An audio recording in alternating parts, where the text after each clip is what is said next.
আসসালামু আলাইকুম সবাইকে। তোমরা যারা এই মুহূর্তে আমাকে দেখছো এবং শুনছো, তোমাদের সকলের উপরে আল্লাহ তাআলার অশেষ রহমত বর্ষিত হোক।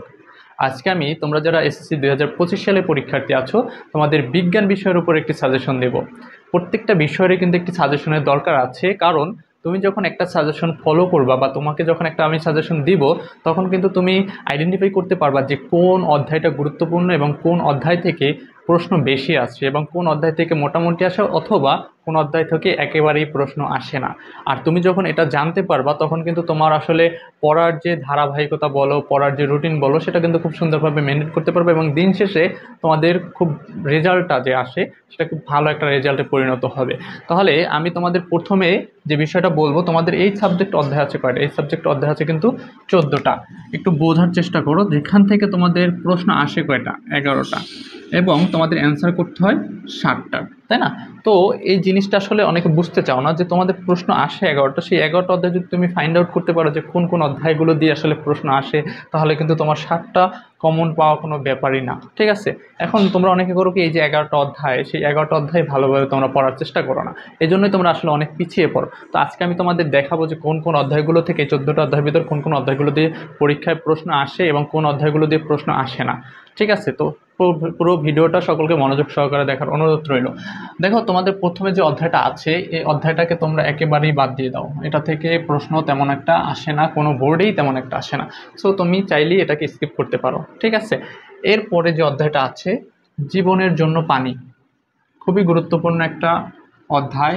প্রায় সময় এটা থেকে প্রশ্ন আসে, ক্লিয়ার? এবং এটা থেকে তুমি একটা প্রশ্ন মাস্ট পাবা যে কোনো বোর্ড থেকেই। আর অনেকেই একটা কথা বলতে যে ভাই, এই আমার এই বোর্ডের জন্য কি এই সাজেশনটা প্রযোজ্য কিনা, বা আমার এই বোর্ডের জন্য আমার এই সাজেশনটা প্রযোজ্য কিনা। আমি এখন কিন্তু ক্লিয়ার করে দিতেছি, এই সাজেশনটা সকল বোর্ডের জন্যই প্রযোজ্য। কারণ হচ্ছে প্রশ্নের প্যাটার্ন একটু ঘুরে, কিন্তু ওই অধ্যায়গুলো থেকেই প্রশ্ন হয়, ঠিক আছে? আচ্ছা, এরপরে দেখো তৃতীয় অধ্যায় যে অধ্যায়টা আছে তোমাদের, এটাও হৃদযন্ত্রের কথা। এটাও কিন্তু খুবই গুরুত্বপূর্ণ একটা হচ্ছে অধ্যায়। এটা থেকেও তোমার হচ্ছে প্রায় সময়ই তোমার হচ্ছে প্রশ্ন আসে। এবং তোমার এই যে নবজীবনের সূচনা, এটা থেকে মাঝে মধ্যে প্রশ্ন হয়, মাঝে মধ্যে হয় না।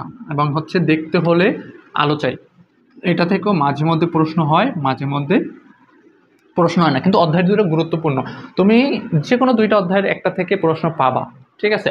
অর্থাৎ এই অধ্যায় দিয়ে না আসলে এটা দিয়ে আসে, মাঝে মধ্যে এটা দিয়ে না আসলে এটা দিয়ে চলে আসে, ক্লিয়ার? এরপরে দেখো পলিমার, এটা থেকে একটা প্রশ্ন থাকে, খুব ভালো একটা অধ্যায়, ঠিক আছে? এবং অম্ল, ক্ষারক ও লবণের ব্যবহার, অধ্যায়টা একটু জটিল, কারণ এটার ভিতরে অনেক বিক্রিয়া আছে, অনেক রাসায়নিক সংকেত আছে, যার জন্য তোমাদের কাছে এটা অনেক জটিল একটা অধ্যায় মনে হয়।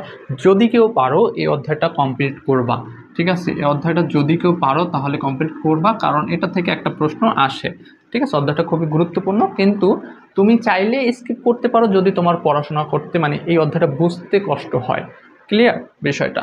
এরপরে দেখো যেটা আছে আমাদের সম্পদ, মোস্ট ইম্পর্টেন্ট একটা অধ্যায়। এটা থেকে মাস্ট একটা প্রশ্ন থাকবেই সকল বোর্ডে, ঠিক আছে? এটা থেকে একটা প্রশ্ন থাকবে। তুমি বিগত সালের প্রশ্নগুলো যদি একটু অ্যানালাইসিস করো, আসলে তোমাদের সাজেশনটা আমরা কোথা থেকে দিই? সাজেশনটা বিগত বছরের প্রশ্নগুলো যখন অ্যানালাইসিস করি, তখন কিন্তু ওখান থেকে আসলে আমরা একটা আইডিয়া পেয়ে যাই যে কোন অধ্যায়গুলো থেকে প্রশ্ন বেশি আসে, এবং যে অধ্যায়গুলো ভালো এবং গুরুত্বপূর্ণ দেখা যায় সেই অধ্যায়গুলো থেকেই বেশি বেশি তারা প্রশ্ন করে, ঠিক আছে? এরপরে দুর্যোগের সাথে বসবাস, এটা তোমার হচ্ছে বাদ দিয়ে দিতে পারো। এটা ভবিষ্যৎ দেখা যায় যে ভুলে চক্করে বলি না আমরা, যে ভুলে চক্করে কোনো এক সময় কোনো বোর্ডে দিয়ে দেয়, কিন্তু এটা থেকে তেমন একটা প্রশ্ন আসে না, এটা অতটা গুরুত্বপূর্ণ না। এসব বলকে জানি, খুবই গুরুত্বপূর্ণ একটা অধ্যায়, এটা কিন্তু মাস্ট একটু তোমার হচ্ছে বুঝে শুনে পড়বা, এবং এটা থেকে কিন্তু একটা প্রশ্ন তুমি 100% তোমার হচ্ছে পাবা কমন। তারপরে দেখো জীব প্রযুক্তি, খুবই গুরুত্বপূর্ণ একটা অধ্যায়। এটা থেকে একটা প্রশ্ন থাকে। প্রত্যেক জীবনে তড়িৎ, এটা থেকে একটা প্রশ্ন থাকে, এটাও কিন্তু খুবই গুরুত্বপূর্ণ একটা অধ্যায়।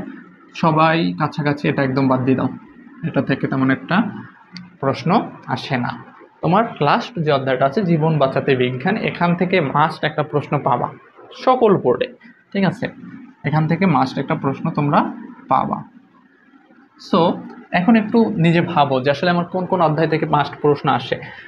আমি দ্বিতীয় অধ্যায় পাচ্ছি একটা, তারপর হচ্ছে তৃতীয় অধ্যায় পাচ্ছি একটা, দুইটা, পলিমার একটা হচ্ছে অধ্যায় তিনটা, তারপর হচ্ছে এটাতে আমি ধরতেছি না, এটা যেহেতু অনেক হার্ড একটা অধ্যায়, এটা পরে ধরতেছি 3টা। তারপর হচ্ছে একটা 4টা, একটা 5টা, তারপর হচ্ছে একটা 6টা, একটা 7টা, একটা 8টা। আর যদি এটা ধরো, এটা নিয়ে হবে 9টা। ঠিক আছে, আর 2টা প্রশ্ন কোথা থেকে হয়? আর 2টা প্রশ্ন এখান থেকে মাঝে মাঝে দিলেও পারে, না দিলেও পারে। ক্লিয়ার? দেখা যায় এখান থেকে একটা দেয়, এখান থেকে অন্য একটা দেয়। সো এইভাবে মিলিয়ে কিন্তু প্রশ্নটা। তো তোমাকে আমি যে গুরুত্বপূর্ণ অধ্যায়গুলো দিয়েছি, আমি যেটা বললাম যে তোমার হচ্ছে এই দুর্যোগের সাথে বসবাস, এটা থেকে ওই যে ভবিষ্যতে যে ঘুরে ফিরে কোনো এক ভুলে চক্করে প্রশ্ন হয়ে যায়, সো এটাকে আমি চাইলে তোমার হচ্ছে ওই ধারায় ধরতে পারি। তো তোমাদের ইম্পর্টেন্ট অধ্যায়গুলো কোনগুলো, আমি সেটা যদি একটু আইডেন্টিফাই করে দিই, আমি একটু লিখে দিই। দেখো, যেগুলো আসলে তুমি বাদ দিতেই পারবে না, এগুলো খুব সুন্দরভাবে ভালোভাবে পড়লে তোমার 60টা সৃজনশীল তো তুমি 100 না 1000% শিওর দিয়ে বলতে পারি তুমি কমন পাবা। ঠিক আছে, দেখো তোমাদের তাহলে কোন অধ্যায়গুলো পড়তে হবে? মাস্ট 2 অধ্যায়, 3 অধ্যায়, তারপর হচ্ছে 6 অধ্যায়, তারপর হচ্ছে 7 অধ্যায়, তারপর হচ্ছে 8 এবং 10, 8, 10, তারপর হচ্ছে 11, তারপর হচ্ছে 12, তারপর হচ্ছে 14। সো কয়টা অধ্যায় হলো? 1, 2, 3, 4, 5, 6, 7, 8, 9। এই 9টা অধ্যায়, এই 9টা অধ্যায় তুমি খুব ভালোভাবে মনোযোগ সহকারে ফার্স্ট টু লাস্ট কমপ্লিট করো, তাহলেও আশা করি তুমি 100% শিওর থাকে এখান থেকে তোমার 60টা সৃজনশীল কমন পাইতে পারো। যদি ভুলে চক্করে 2-1টা মিস হয়, মানে 60টা তো কমন পাবা, 2-1টা ভুলে চক্করে 9টা অধ্যায় থেকে দেখা যাবে এখানে আরও তোমাদের যে ইগুলো আছে, অন্যান্য অধ্যায়গুলো যেগুলো থেকে মাঝে মাঝে আসে, এখান থেকে 2-1টা অধ্যায় ছুটে গিয়ে ওখান থেকে আসতে পারে। কিন্তু তুমি এটুকু শিওর থাকে এই যে 9টা অধ্যায় আছে, এখান থেকে তুমি 60টা পাবা। ক্লিয়ার? আর যদি যে না ভাই আমি একটু আরও ভালো কনফিডেন্স নিয়ে আমি একটু আরও ভালো পড়াশোনা করে হলে যেতে চাই এবং সেটা করে যাওয়া ভালো, তাহলে তুমি হচ্ছে এই 2টা অধ্যায় সাথে কমপ্লিট করবা। ঠিক আছে, যদি এই 2টা অধ্যায় কমপ্লিট করতে পারো তাহলে কিন্তু তোমার আর কোনো চিন্তা নেই। সো আজকে ভিডিওটা যারা যারা দেখেছো তাদেরকে আমি অবশ্যই বলবো তোমরা এখন থেকেই সুন্দরভাবে পড়াশোনা করো, কারণ তোমাদের যে কয়টা দিন সামনে আছে সে কয়টা দিন যদি তুমি সুস্থ সুন্দরভাবে এবং ধারাবাহিকভাবে পড়াশোনা করতে পারো তাহলে কিন্তু তোমাদের একটা ভালো রেজাল্ট আশা করা যায়। সো আজকে এ পর্যন্তই। যারা পুরো ভিডিওটা দেখেছো তাদেরকে অসংখ্য ধন্যবাদ, এবং যারা আমার চ্যানেলে নতুন তাদেরকে অবশ্যই বলবো আমার চ্যানেলটা সাবস্ক্রাইব করে আমার পাশে থাকার জন্য, আর যারা অলরেডি সাবস্ক্রাইব করে আছো তাদেরকে অসংখ্য ধন্যবাদ। আজকে পর্যন্তই, আল্লাহ হাফেজ।